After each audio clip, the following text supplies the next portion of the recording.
Yeah. Eh, kijana habari yako? Yeah.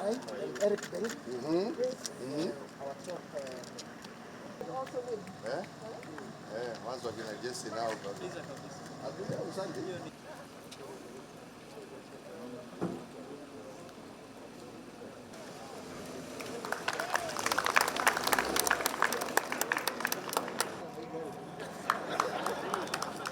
Your Excellency, the return of the WRC Safari Rally reignites a core part of Kenya's heritage and a critical constitution of the unified communal lifestyle of our people, anchored on support, on celebration, and on family.